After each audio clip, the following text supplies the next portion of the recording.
Yun, na magandang araw po sa inyo lahat. Welcome po sa panibagong reaction video dito sa Makapili TV. Ngayon ito ang pagkukwentuhan po natin na pinasok na po ng or ni-raid na po yung loob ng KOJC o yung Kingdom of Jesus Christ ni Pastor Kibuloy.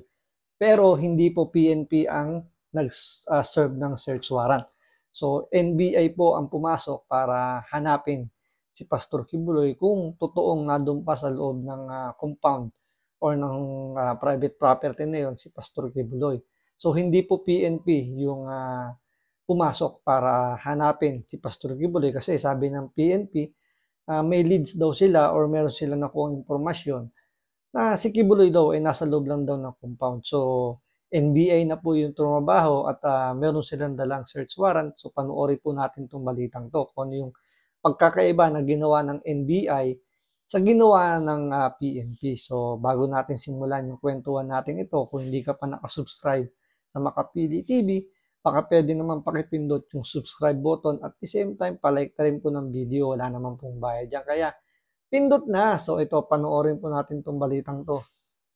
Pinasok ng mga tauhan ng NBI ang compound ng Kingdom of Jesus Christ sa Davao City para maghain ng mga arrest warrant laban kay Pastor Apollo Kibuloy. Pero ni anino ng pastor hindi pa rin nakita. Nasa frontline ng balitang yan, si Bril Montalvo.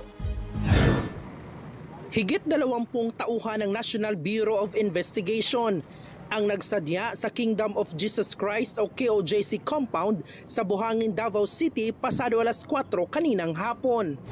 Ang pakay nila, maghain ng 2 arrest warrant laban sa pugante at KOJC founder na si Pastor Apollo Kibuloy mula sa Quezon City at Pasig City Regional Trial Court dahil sa kasong qualified human trafficking. Inihain din ang arrest order mula sa Senado dahil naman sa hindi niya pagdalo sa mga pagdinig kaugnay ng mga reklamos ng umano'y pang-aabuso sa ilang miyembro ng KOJC. Ang mga miyembro ng KOJC ang tumanggap ng mga arrest warrant. Sa higit 1 oras na pag-iikot ng NBI sa compound, hindi pa rin nakita si Pastor Kibuloy. Pinasok namin yung kingdom, no? Consists of 4.2 hectares. So nakita niyo yung pagkakaiba ng pagtrabaho ng NBI at ng PNP. So ang NBI, nag-serve sila ng search warrant, dumaan sila sa proseso. So sinamahan pa sila ng mga miyembro, ng mga representative ng KOJC.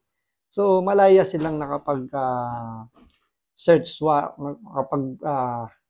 no sa loob ng ng kingdom ni Pastor Kibuloy nang walang tensyon. Hindi kagaya ng ginagawa ng PNP na dinadaan kagad sa pambabraso na lahat ng PNP personnel pumapasok na naka-full battle gear at may mga dalang baril. So itong NBI, pumasok sila, 20 katao nga lang sila, formal, maayos yung kanilang pag-approach at sinamahan pa sila ng mga representative, ng abogado ni Kibuloy. Siguro dahil yung mga taga-NBI, tulad ito, yung head nila ng regional director ng NBI Davao is abogado. Kaya alam nila kung ano yung tamang proseso, alam nila kung ano yung mga karapatan ng lugar or alam nila yung karapatan din ng mga akusado sa paggamit nga ng warrant. So, kitang-kita rito, naging mapayapa yung pag-aresto ng NBI. So, sinasabi nga nila na dapat ganyan gayahin ng PNP kung paano mag-serve ng warrant, hindi yung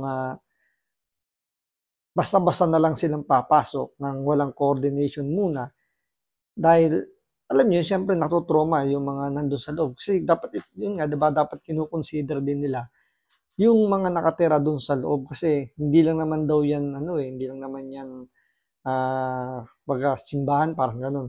So may residential sa loob, meron ding school. So dahil may eskwela, ibig sabihin may mga bata, may mga minor.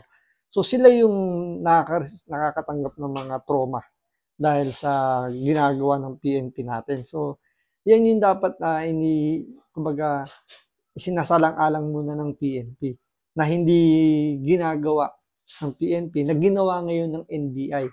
na naging mapayapa yung kanilang paggalugog.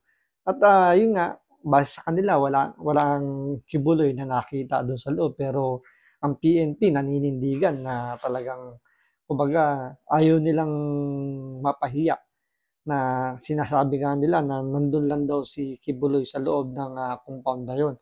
Pero tinuldukan na ng NBI at sila na nga nagsabi na wala si Kibuloy sa loob. So siguro naman, kumbaga luluwag na yung security ng PNP dun sa paligid ng KOJC. A 3-story kingdom, and meron siyang underground. Pinasok natin yung buong area. And so far, wala naman tayong nakitang mga akusado, including Pastor Kibuloy. Hindi pa natapos ang pag-iikot sa compound dahil sobrang laki ng lugar. Nilinaw naman ng NBI na hindi sila nakatanggap ng impormasyon na nasa loob lang ang pastor. Una nang sinabi ng Davao Police. So ibig sabihin, mahina pala tong NBI na wala silang nakakuhang leads na. Tapos yung PNP nakakuha sila ng impormasyon na si Kibuloy nandun lang sa loob ng compound.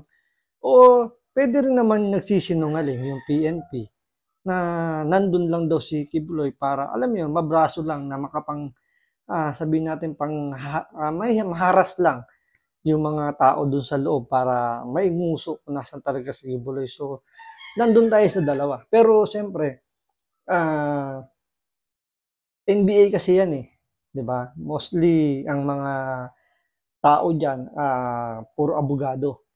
So pag sinabi mong abogado, alam nila yung batas, alam nila kung paano irespeto yung mga karapatan ng mga nakatira diyan, karapatan ng mga akusado. Hindi kagaya kasi sa PNP na hindi naman sana natin pero yan kasi yung nangyayari, 'di ba, na hindi nasusunod yung tamang protocol. Diba? Pansin niyo sa mga nairereklamo, 'di ba, sa PNP kapag meron silang hinahanap na tao na bigla-bigla na lang papasok, 'di ba, sa private property. Lalo sa mga bahay ng mga mahihirap.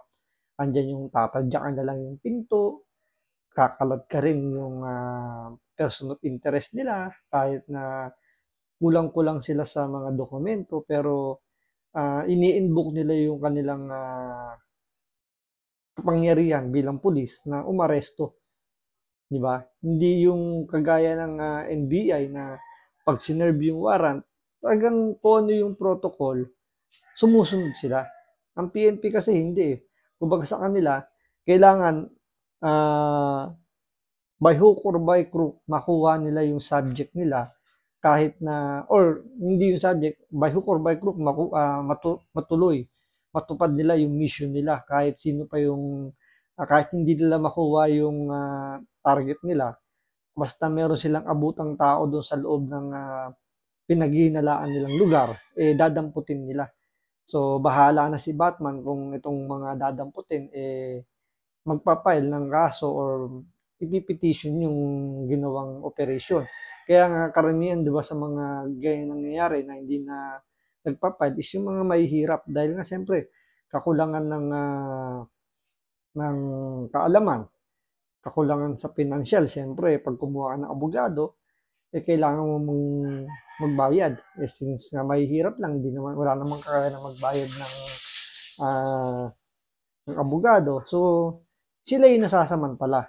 Hindi kagaya ng ito nga, isipin nyo lang si Kibuloy, may pera na yan, may mga abogado na, pero nahaharas pa rin ng mga PNP na hindi dumadaan sa tamang proseso. Kaya nga, di ba, may plano o parang kinasuhan na yata nila yung mga PNP official na nangunguna dyan sa paggalugad dun o panghaharas dun sa compound ng KOJC.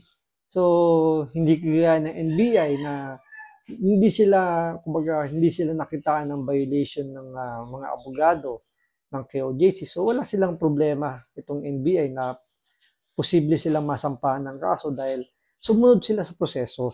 Pero yung PNP kasi, kaya sinasabi naman nila na kaya sila kinakasuhan dahil nga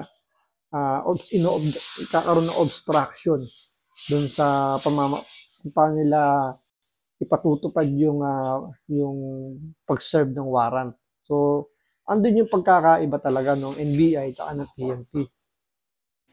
Na nasa loob lang ng KOJC compound ang puganting pastor. Ayon naman sa legal counsel ni Kibuloy, naging mapayapa ang paghahain ng arrest warrant ng NBI. Tularan daw sana ito ng PNP. Hindi kailangan na magdala ka ng maraming armas dito kung makipag-cooperate po sila sa amin. No need to show force, no need to bring Armalites, no need to bring a lot of helicopters.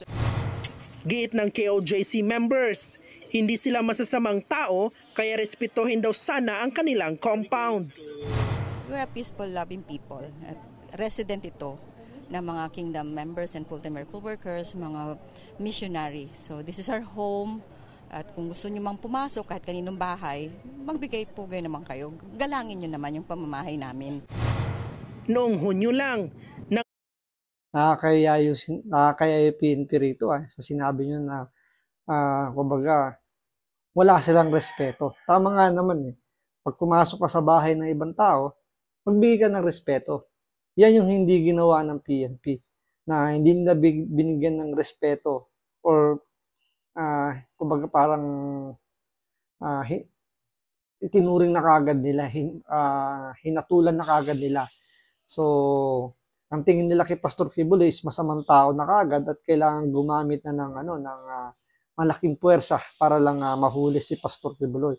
So again, wala po tayong against sa PNP. Ang sinasabi lang natin yung nakikita rin natin na medyo sobra.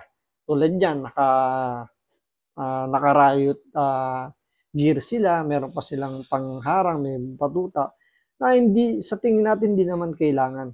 Dahil nga hindi naman mga armado, hindi naman mga aktivista, hindi naman mga, alam niyo, mga NPA na nag-rally dyan sa kalsada na handang manakit. Diba? Sa kanila lang naman, dumalan tayo sa tamang proseso, igagalang nila yung kung ano man yung hawak nilang dokumento. Maging tensyonado ang paghahain din ng arrest warrant ng PNP Criminal Investigation and Detection Group at Special Action Force nang makaharap nila ang mga miyembro ng KOJC. Nagpumilit daw pumasok ang mga otoridad at gumamit pa ng hagdan at helicopter. Kinundo na ito ni dating Pangulong Rodrigo Duterte na kaalyado ng pastor. Gumamit daw ng excessive at unnecessary force ang PNP. Nagbabalita mula sa frontline. Bril. Di ba nga? Kasi, biruin nyo, meron pa silang CIDG, may SAP, meron pa Special Action Force, meron pa silang mga naka-full battle gear, may helicopter pa raw. So, talagang excessive force yung ginawa nila, overkill, sabi nga. So, marami nagsasabi na talagang sumobra yung PNP dun sa sa ginawa nilang paggalugad or yung pagsiserve nila ng warrant kay Pastor Kibuloy. So, yan yung hinihingi nila na maging, kumbaga, pamarisan nila yung NBI na dumaan sa tamang proseso para wala na maging masyadong problema. So, maraming salamat sa panonood. Ingat po kayo lagi. God bless.